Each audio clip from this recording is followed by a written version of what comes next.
Day, evening. This is Dr. Gregory Clarke Sr., and welcome to the Comeback Conversations with Dr. Clarke. And as we're about to have a great time, and as I'm seeing that the Comeback Collective Circle, is getting themselves assembled and brought in, you usually don't hear the music that play or pray. Because you can use music as meditation as well beforehand, but this was like a little smooth movement. Human Nature, played a little Michael Jack, and some Can You Stand the Rain, and both of those was for our Knicks team, New York Knicks team, and also for our fans. The reason why I'm saying this, and this is part of my monologue as we begin this particular episode, is that at times we have to recognize how to be a good winner and how to be a good loser. And we're not going to win every game. And we know that there was a lot of disruption that happened yesterday and a lot of things that was extracurricular that may have occurred. But all I would keep saying is that same, as we saw the grit and we saw how this team has developed, the same way you got to continue to develop in your lives. Things will happen. There may be a down day in your life. That down day should not be the reason why you start acting out of character.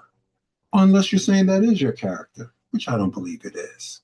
So, New York Knicks right now still up 2-1 at the time of this taping. Hopefully by next week, when we come for the next edition, start the taping, we can say that we have some world champions because New York City hasn't had a basketball world champion since 1973. So it would be nice for the city. We're seeing the city, moving in a particular way, and that vibe is still going. We had a hiccup yesterday.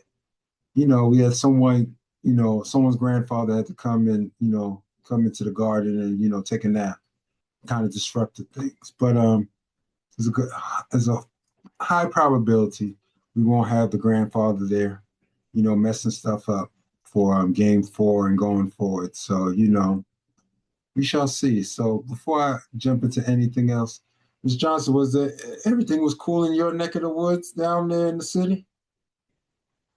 It was peaceful. Okay. Now, if the ref should happen to get on a train and come to my area, it might not be as peaceful. But we thank God that the seats in the boxes are comfortable, so you can get all your necessary slumber before you wake up and raise havoc. Oh I my, am complete. excellent.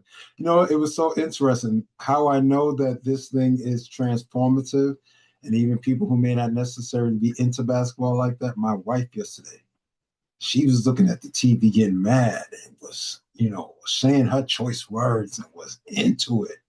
And, feeling it, feeling the type of way when, certain calls were called and not called. Because, that has been a point of contention. But something I remember telling even the young men and young ladies that I coached when I was coaching football. And they said, the refs out there cheating. I said, yeah, we can see they're not calling certain things. And, maybe the calls are not going their way or they're not throwing the flag, for us. And they're throwing the flag against us. And the first thing I would tell them is like, you got to play through it. And the same thing with life. Sometimes when you have those interesting situations where that certain things like, oh, that was kind of shady. But at the same time, you still got to go through life. You still got to go through, not around. And I like how the coach last night, he made one mention of it and then he left it alone. He said, I'm just going to say it once. He expressed his disparity about free throw that was given to either team. He says, other than that, this is the one and only time I'm going to speak about it. But your eyes saw what you saw. That's it. And so, same way I would tell all of us as we navigate through life, because as we're about to get into this evening's teacher, which is dealing with the I amness, we all have an I amness. Sometimes we get caught up in the Yahweh or in the thought pattern of the name of God and don't recognize that we have a resonant I am within us. And as we're going through this particular arc, and the reason why some people say, Dr. Clarke, y'all deal with a lot of stuff about financial literacy and things of that nature. Yeah, this is still financial literacy. Because if you don't know about yourself, if you don't know how you can relate to resources or relate to money or know how to navigate it with appropriately, it's not that you're not going to see it. It's not that you're not going to be able to make it, and it's not going to be that you won't be able to get it. But can you hold it? And it's not so much just to close it, but can you hold it and grow it?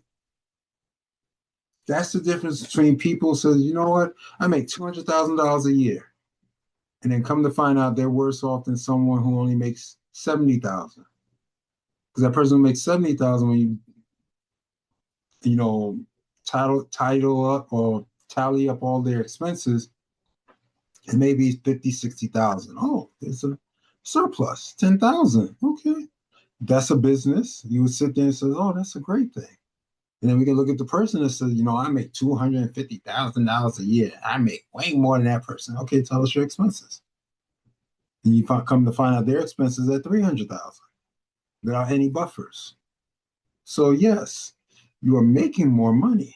You're being exposed at a higher level, but technically you're worse off than the person who's making 70. So when we're not so much going back, but as we're working through it, your I amness, because we all have an aspect of the I amness, and with that, we're responsible for. That's why we have a soul. And when we start to really get into those respective spaces of understanding how we can work within ourselves, then we can work outside of ourselves.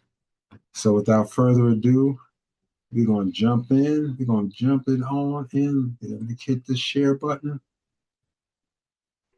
Let's see. There we go. There we go. Okay, we'll hide that. Okay, Ms. Johnson, you usually let me know how we doing. Are we cooking with gas or? We are cooking with gas. Excellent, excellent, excellent. So I am or I am not. It's very simple. And we would look at that as the battle for identity, consciousness, and entrepreneurial performance. And why am I starting off with that question? I am or I am not? Because too many times, as I stated earlier, we refer to I amness as, we think about the bigger deity, the most high, and things of that nature. And we forget that you are declaring every single day how you're going to move. You are declaring your identity. You're declaring how you're moving. You're declaring the world, your micro world that you're creating in the bigger macro world. So if you don't have an understanding of where your identity lies, or where your consciousness or your thoughts from your conscious self are moving towards, then as we're bringing it back into focus with financial literacy and your ability to be as multiplied as possible in the marketplace, you won't have any entrepreneurial performance. You'll have some great ideas and you'll be working with a great hobby. But if it's not making you anything, if it's not being expressed, if it's not growing, if it's not, developing, it's an excellent hobby, but it doesn't mean anything. Any thoughts from this just title slide before I move on to the next slide? Anything that comes up about I am or I am not? Any thoughts that come to bear? Because every single day when you wake up, there is a battle. And you're thinking we're talking battles of principalities. No, no, no. The simple battle is, how do you acknowledge yourself? How do you acknowledge your surroundings? How do you acknowledge how you're going to move in that day? Because if anything, when tomorrow comes, Wednesday, we should just be thinking about on Wednesday, how can we be a little bit better than we were Tuesday? Instead of always dragging in stuff that affects our identity, which infiltrates our consciousness, and then our performance starts to potentially start moving towards the space of lack. But we have the opportunity every single day to make sure that we pause those things that we can sit and sift in that could be considered negative and keep always accentuating the positive. So any thoughts before we move on? Because we want to be a little bit more interactive. Excellent. Okay, next slide. Every entrepreneur runs an internal broadcast. So this is where I'm going to probably ask Mr. Sampson. And once again, for those of you who recognize on time of this taping, he's about to drop another episode on his Legacy Chat channel. We support each other here. The Comeback Collective Circle is not just about me. So if you are a subscriber to his channel, let me do one other thing. which I should have did earlier, making sure get that out of the way. So because every entrepreneur runs an internal broadcast. But going back to what I was saying about the legacy chat, make sure if you I'm inviting you to, become a subscriber to his channel. Why not? There's some great conversations. He's creating his atmosphere in his space. And when we see that others win around us who are part of the circle, it's not about just one person winning. Like I always say about, especially on every Tuesday morning, 8 a.m. Eastern Standard Time, you should be there, with Dr. Cheryl Clarke as she does her, Speak Your Power Now. And she's focused on developing all those areas as being the voice doctor and making sure that women are empowered to know their voice and to recognize those aspects of themselves that they can continuously develop it. Those are members, those are people who are partners with the circle, within the circle. So at times, even as an entrepreneur, are you willing to, like back in the days, business cards, are you willing to hand out that card like, yo, why don't you go check this person out? Or do you always in the space of saying, just come see me, only me? That's never a good thing. People say it's lonely at the top. That's why most people who are wise will bring others with them.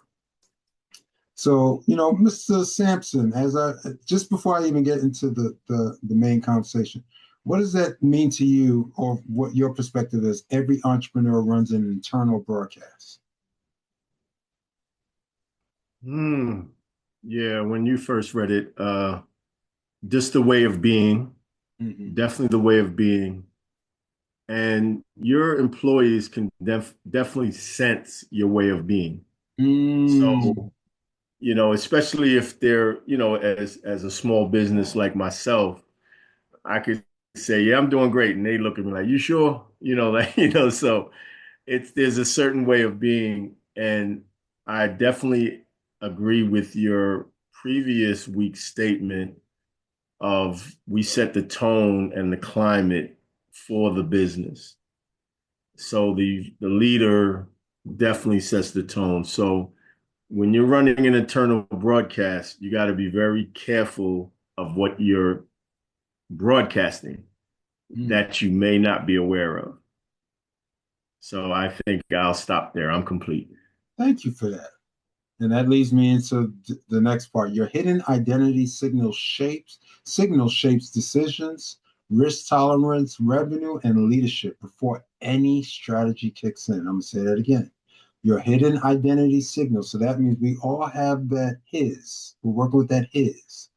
And it's not being misogynistic. I'm just playing with the letters. But that his that we all have inside of us shapes our decisions.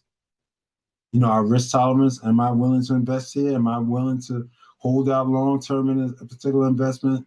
Will I pull out real quickly because things look a little shaky? Am I generating those streams of revenue and income so that even if this particular stream may start moving as a trickle, I still have these other streams over here bringing in some other stronger streams so they balance themselves out?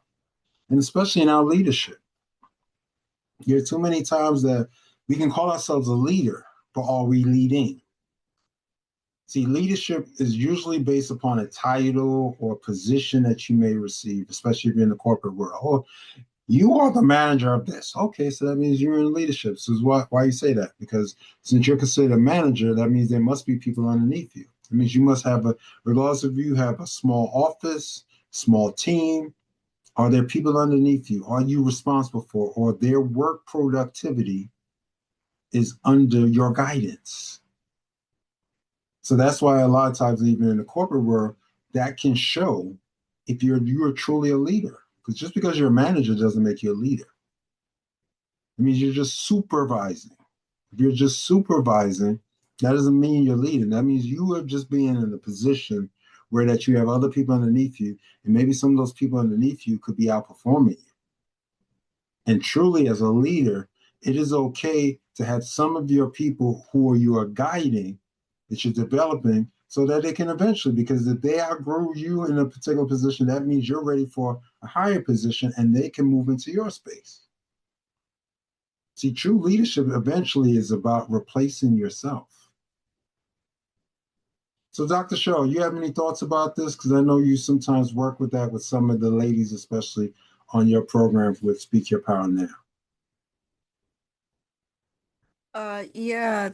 Thank you, Dr. Clarke. I think an opportunity is here for you to actually look inside of yourself, the internal, I actually talked about this today, your internal conversation that we keep hearing that voice over and over and over and over again.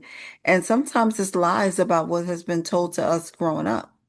And we got to look at that and really get in front of it so we can actually shift that internal thing so that way we can, even if we step into entrepreneurship, even when you talked about the entrepreneurship, you know, we look at entrepreneurship, oh, you should have your own business. But if you don't have the strategic way of understanding what it means to be an entrepreneur, you can't just turn it off with being an entrepreneur. It's never, there's times that you got to be there. We know what it is to be an entrepreneur in this space because it's you really got to get your mindset straight in order for us to be able to move in that. And it's really about knowing that internal dialogue. I'm complete.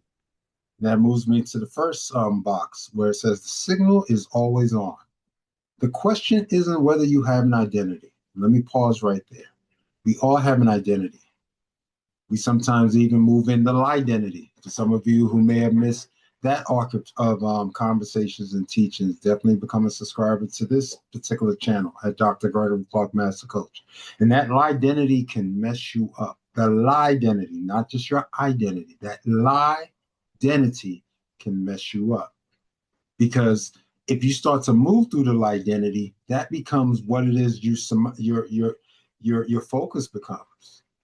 And that's why they say a lie spoken too many times can end up becoming a false truth because it's still false, but it's been heard so many times that people start to say, oh, that narrative is true. Like when they used to say black people are lazy. That narrative was always false. Oh, we became lazy after the 400 years that you had free labor. And there was a civil war that occurred. And, even as I think, not think, next week when we celebrate Juneteenth, we recognize the fact that even when we were free, there were still forces at play that were still keeping people indentured. So that's an identity. But then when you move beyond the identity saying, oh, black people started with slavery, and it's like, no, that's the wrong identity. That's the identity. And sometimes we can starting from a false narrative which says, this is how I'm shaped. It's like, that's a false narrative about you or your lineage or your people or all those people that, remember, you had to come for us to be here. There was a lineage of people. Our DNA cycle made it someplace, came from somewhere down where. So we move in the space of that identity that can keep us, as it states in the other part of the box. It's whether that identity is creating expansion or limitation. Now, if you felt that you became in the limitation, oh yeah, black people just, we don't talk about all the great things that they did way back when, how we started mathematics, how, we were pretty much in a civilized environment way before Europe. But no, people would like to play the narrative as if like the Greeks and the Romans are the ones who came there and had to help us good old Africans, even though we weren't originally called that. And you start to understand, like, wait a minute, why would they create that type of identity? Because it's there to attempt to create a space to leave you in one particular vibration. And that vibration doesn't work. And that vibration can actually affect your money. That's why, especially here in the United States, we recognize African Americans are still the top consumers in this country. Even though with all this stuff going on with the tariffs, even stuff going on with the economy right now, gas prices still high. People still got to get to and fro to work. People still got to eat. We're still the number one consumers. But what would happen if we became a community that our internal broadcast got a little bit turned on, a little bit, our tuning within ourselves got a little bit much stronger as a community? Not saying some aren't, but as a full community. We start recognizing, wait a minute, I'm gonna patronize someone who looks like me, like what other communities do. That's when you truly start to get the respect. And so, Ms. Johnson, if you can read the next bubble, please, the invisible ceiling. The invisible ceiling. Your enterprise will rarely outperform your self-concept. Identity is the first and final frontier of performance. Come on. Now, I'm not going to belabor on that long, but when you start to recognize, I'm going to come to you, Ms. Johnson, when you start to recognize that whatever it is that the universe has positioned you to be, especially if you're in the marketplace, if your self-conceptualization about that business is meant for it to stay wherever it is at, that's where it's going to be. And I like, and at the same time, I didn't really like when Mr. Sampson said, and it's not about coaching him, but I heard when he said, my small business. Technically, for me, he has a burgeoning business. It may seem small now, but depending upon how we conceptualize it, there's always room for a possibility for expansion, regardless if he's moving into another location, regardless if he's licensing, regardless if he's doing any of the other things that he offers for those people who are his clients. And sometimes we can be the one that we can limit ourselves by saying, oh, I have this small business here that, no, I have this business here that happens to be small, but we're figuring out the ways how we can grow this so it's going to expand. Because eventually, I wouldn't mind this being a medium-sized business. And I wouldn't mind it being a large business. Or I partner up with others and figure out how to expand that what different partnerships. And that's where we start to expand our mind. That's why I started with the invisible ceiling. Because we have to recognize there is actually no box, but the one that we create for ourselves. Yes, Ms. Johnson, you have a question. The small business statement you made took my brain in a different direction. I'm like, wait a minute, you lose all the tax breaks, but let me get back to the original point. When you started speaking about the internal broadcast, it took me somewhat back to last week's session where you're talking about the 4-point formula, where if you try to skip steps, you're not going to be successful. Exactly. So for this, with the internal broadcast, it's like, oh, without you realizing it, your unconscious mind is actually controlling your business. But as African American, well, for males, from what I know, you're taught not to speak with or deal with the unconsciously internalized feeling of less than or racist behavior. And as for women, if you talk too much about it, you're too emotional.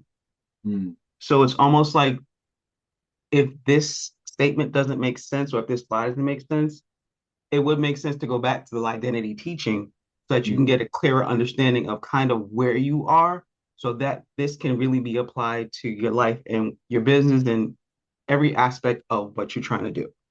And I'm complete. Excellent, excellent, excellent. Because we all have a viewpoint of what it is that we're doing. And the reason why I say that is based upon our own self-imaging is how we're going to move. And even though I'm focused on entrepreneurship or financial literacy, but that happens in any aspect of our life when you really think about it, because the way you do one thing is the way you do everything. So if you look at yourself small in your business, you're probably looking at yourself small in your personal life. You may look yourself small, or, I only can go but so far. Or as I was talking with another group of individuals teaching in another concept, so we got to remove this only thought. I only have. Think about that. That to me is more of a curse word than me hearing an F word, a B word, or any other word that you would consider vulgarity. See, we could be cursing ourselves, and we can be speaking or casting things around our respective businesses or entities or possibilities, and not recognize, like, wait a minute, is that the reason why I've been so small for so long? Is that the reason? It's not that you've been doing anything wrong, and it's not. And as I'm bringing it up, it's not about saying it to make it a make wrong, because a lot of times that's how we were conditioned. So it's not even something saying, "Oh my God, you're bad because your identity keeps coming up." Yeah, that identity keeps coming up because there was a systemic space that kept reinforcing, reimagining, keeping you in that space and not remember, wait a minute, don't look at the concept that you can be as broad and as expansive as possible. Or let's redline to keep you in this particular area. Or let's start to dilute your vote because we recognize the power of your vote when you vote as a block. Wait a minute, wait a minute, wait a minute. There's a reason why all these things are happening. Because you have other communities who are nervous and scared that, wait a minute, as this world is becoming smaller, yes, I'm not talking about an actual physical size, but with the advantageousness of technology, as this world becomes smaller, people start to recognize, like, wait a minute, I can have, a business that crosses boundaries. I'm not just relegated to my neighborhood. The conceptualization may start there, but all of a sudden I can reach the world. Wait a minute, no. We got to figure out ways how to limit that because that means you're starting to recognize your power. And when you start to recognize your power, that's when other communities get nervous because they remember once the mind gets expanded, it cannot go back to its original size. So once you become expanded and you recognize who you are and you decide not to be in the identity and you start to allow your true identity to come forward and you keep working on it daily and every single day and doing the reference points and the building blocks, before you know it, you will be someone. You will be representing your aspect of the I am. Any thoughts by you, Dr. Shaw, before I move on?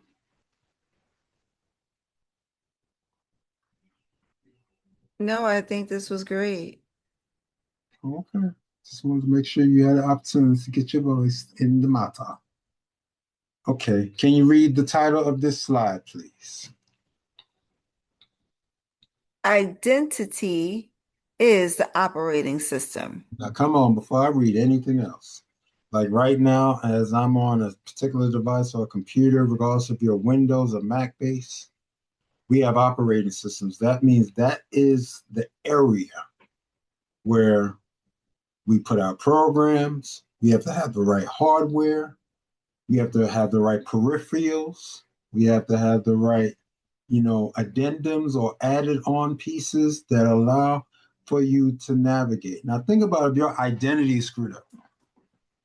Now, I might date myself, and some of you who are techies or, have been into computers as long as me, you can probably remember if I start throwing these out. If I start talking about Windows 95. Matter of fact, I can go back to original Windows, even before 95. Or even terrible when they had Windows ME. That was a trashy operating system. Just trash.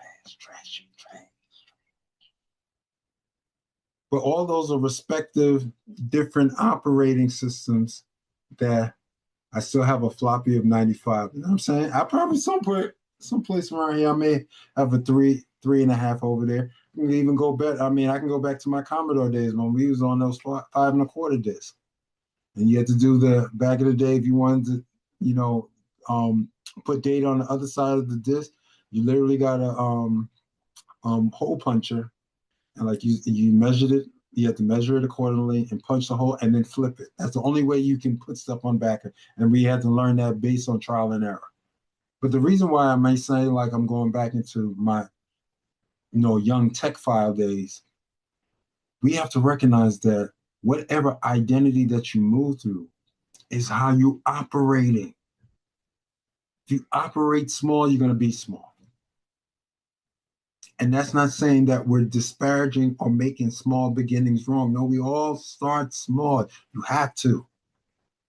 As Mr. Johnson alluded to, as we talked about in the last couple of episodes, we talked about the fact of not skipping steps.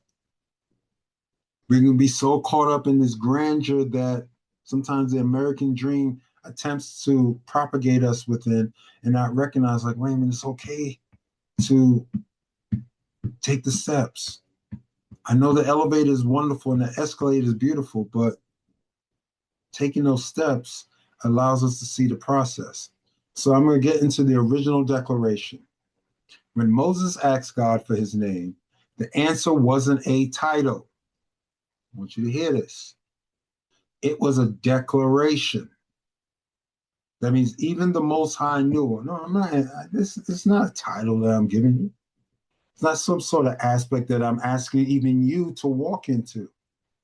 Because if you came from me, that means you have that aspect of me that we all have to go back to that space of remembrance around. The declaration was simply, I am. Pure possibility, becoming creative power. That's why you should always watch whatever you add to an I am statement. Because if you add something that's not expansive, developing, growing, that's what you're amplifying. Now, we're not making you wrong. We're not saying you're a bad person because you did that. No. We're saying is whatever you just affirmed is going to resonate in your path. Very simple. And the Most High gave it to us remember, I am is a declaration. It's not, oh, I'm walking around here trying to puff my chest out. No. You recognize. Because even if you move in humility, you still can have all, because that shows a level of wisdom. So what identity controls? The opportunities you see. Because one person can say, oh my God, the sky is falling. The other one can be saying, wait a minute, I got buckets over here. I can catch some of the stuff that's falling out the sky and sell it. So two people could be standing there looking at the exact same thing, and one is cowering in fear, and the other one is looking at opportunity. How do you see things in your life? Your respective identity will decipher that and allow you to navigate and move through that. What risks you are willing to take? Every single thing in life is a risk. The stock market is a risk. Real estate is a risk. Picking the right vehicle is a risk, especially if you have a business like Mr. Sampson talks about. You know, he has cars and things and responsible. And I wouldn't be surprised Miss McIntyre as well, when sometimes she has to bring clients here and there. You know, now you're looking at those type of vehicles as a part of the fact of the matter is that, wait a minute, these are investments or things that we have to invest in that helps accentuate how we're in business. Those are all risk taking. Okay, how we got to take care of payroll. We got to take care of this, take care of that. Okay, the lights got to get paid. This, da, da, da, da. And people sometimes start getting, oh my God, this is just too much. And the people who say that are the ones that usually stay average. Now, we're not knocking average people, but it takes something to be above average. Dr. Cheryl Clarke alluded to that in fact of like how we've been entrepreneurs now for at least 2 decades. In the midst of taking, you know, a position here and there and still having that entrepreneurial mindset. Because it is a mindset. It is an identity. It is something to say, wait a minute, someone did not put me in a box and told me I only can make X amount of dollars. Now, if I'm making X amount of dollars from this business, let me figure out how I can create another asset or possibility or stream. I can make some money from that asset. And then if I'm wise, I'm going to go over here and say I'm going to create a third one. And then we will probably look for a fourth one. And then by having some real estate in our portfolio that is developing as well, now all of a sudden you have something that's an asset that's appreciating, not depreciating. You start to recognize these are all risks. And risks are good. If you're not willing to take a risk, that means you're willing to say, oh, I'm just here to wake up in the morning and stay in my bubble, and hopefully the world won't impact me. But you're also are supposed to impact the world, impact life. That's why we move every day, hopefully. And the final question under what identity controls is what future you believe is available to you. As much as I didn't like the grandfather there in the Madison Square Garden yesterday, falling asleep and creating all, you know, the hoopla, as Dr. Cheryl keeps working with me on that, you know, in regards to that, you know, the upset or, you know, just the marketing aspect of it. I think that's probably what really gets under my skin, because everything is just marketing. It's just about the I, not the I am. It's about the I with the grandfather. And so what future you believe in is available to you is a very important one, because you're recognizing that tomorrow's the future. Remember, we're taping here on Tuesday. Wednesday, tomorrow, 12 midnight or 6 o'clock in the morning or whatever time of the day tomorrow is actually the future. We haven't walked into that day yet. Now, do you believe that your tomorrows are substandard? Do you believe your tomorrows are going to be bad? Or are you going to believe that your tomorrows are going to be, what is your belief? And that belief is generated by your current. Because things have to manifest itself accordingly. Yes, I'm about to come to you, Dr. Cheryl. Things have to manifest themselves based upon your current movements so you can produce a future. You can't look for the future and say, oh, it'll happen and wait. No, it's like saying someday and never worry. Those don't exist. So yes, Dr. Cheryl, before I get to the last caption. Just a caveat on what you said that your current is based on your now, correct? That's what you were saying. Yes, ma'am. A lot of us get hijacked on our past and we can't even stay in the present. Ooh, So come it on. takes us, Tell me it, more. we, Tell me more. Tell me more. Tell me we're more. operating from an old system. So Oh, operating system? your old operating system. So if you think about what we all been in COVID, and so many people are still in the space of still hibernating Mm. and they should be out. And I remember you said something earlier today and when you was getting your car fixed and you Mhm. said that sociality is a necessary thing.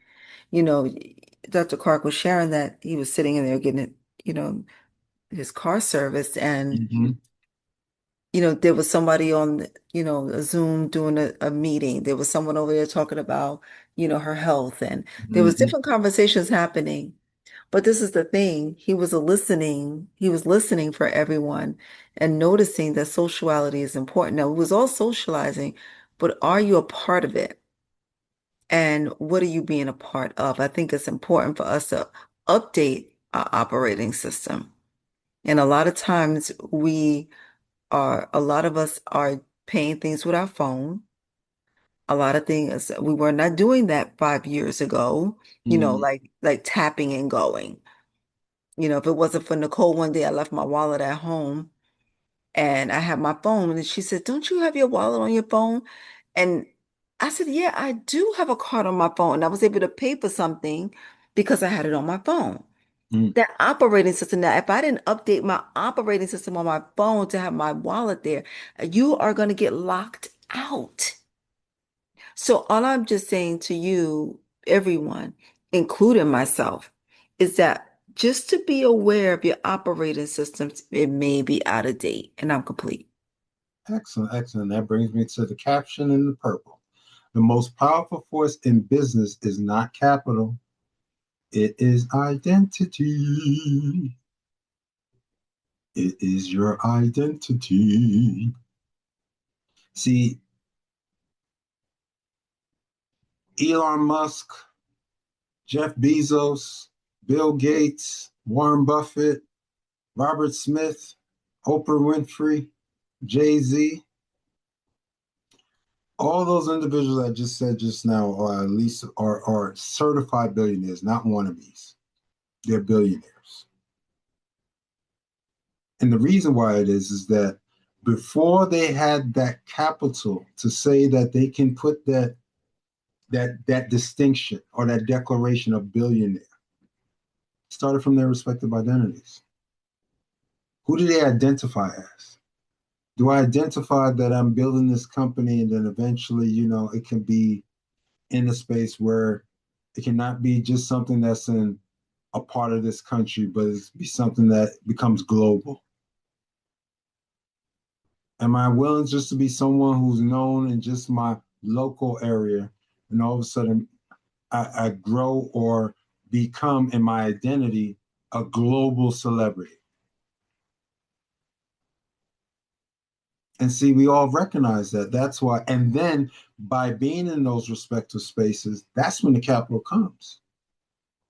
And I'm starting to learn that even more and more in my 50s. That's why I feel the 50s now are the new 30s, because if you attach yourself to the right capital and you have the right identity, and even if you're using some form or level of debt financing to help get you assets and you're not just becoming a consumer, you start to recognize that in the long term, and that long term is not going to take long. When I'm talking long term, it could be like 3 to 5 years. In 3 to 5 years, you can be seeing stuff like, wait a minute, okay, I borrowed this and I bought this asset, and now this asset is generating enough that I'm taking care of the debt, and now all of a sudden I'm having a profit. Now what am I doing with that? Am I spending that being a consumer? No, I'm taking some of those profits and I'm going to find another stream. Then you start to recognize some of those stories like the Walt Disneys or the Colonel Sanders, where you start to recognize, wait a minute, these people started becoming successful at what age? It wasn't their 20s. It wasn't their 30s. He said, oh my God, I'm this old, so I can't. Who told you? What type of operating system that you walking in that you are killing your own identity? Don't do it. Please don't do that to yourself. As we're about to move on to the next slide. Language doesn't just describe reality, it creates it. Ms. Nicole, can you please read Declare? Declare, speech acts produce new realities. What are you speaking? Your words have power. I've said this to other people in other dispensations. There are times you are cursing yourself and don't even realize it. People say, Dr. Clarke, what are you talking about you cursing? I ain't cursing. You know, I only got $2 in my pocket. You just cursed yourself. Cursing, that speech act is going to produce that respective reality to say, wait a minute, let me look. Whoa, pause. Let's all pause here. Your speech act is creating the reality. And if you keep creating speech acts that are going to create limiting realities, then those realities are going to be new, but they're going to still be limiting. Don't just say, oh, I'm going into another day and I'm going to say all these things like the onlys and I'm going to try. And then what you get exactly what you articulated. Because what you articulated is what's within your identity, what's within you. You're out picturing. You are shaping your world. We all shape worlds. And I'm not talking about planet Earth, but we all shape the world that we navigate in.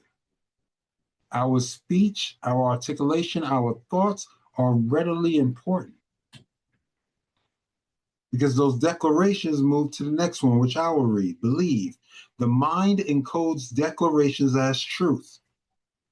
That's why when we say, as I started this whole presentation, I am or I am not, if the mind encodes declarations as truth, if you start affirming a lot of stuff that is detrimental, playing small, playing minute, we only can go but so far, the man is against me, and we can go on and on and on with all those declarations.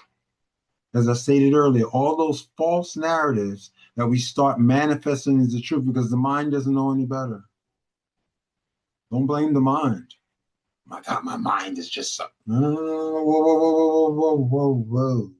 and whoa. You articulated that based upon your conditioning. And as Dr. Cheryl alluded to, maybe you're still holding on to a bunch of stuff from the past, which keeps unfurling on your darn current. And now all of a sudden, you are stunting your own future from being created because your mind keeps encoding this stuff because you keep making it as a declaration. It's a false narrative. Doesn't work for you. But you keep saying it. That's just what we do. No, and no. That's rude and disrespectful to yourself. Not even to someone outside of you. We're talking about all this inward work. when we talk about being your I aming or I amness, you're connecting yourself to the source. And I know I don't serve something that's limiting, because it wouldn't be ever expansive, it wouldn't be ever developing, it wouldn't be ever still growing. As they say, the universe.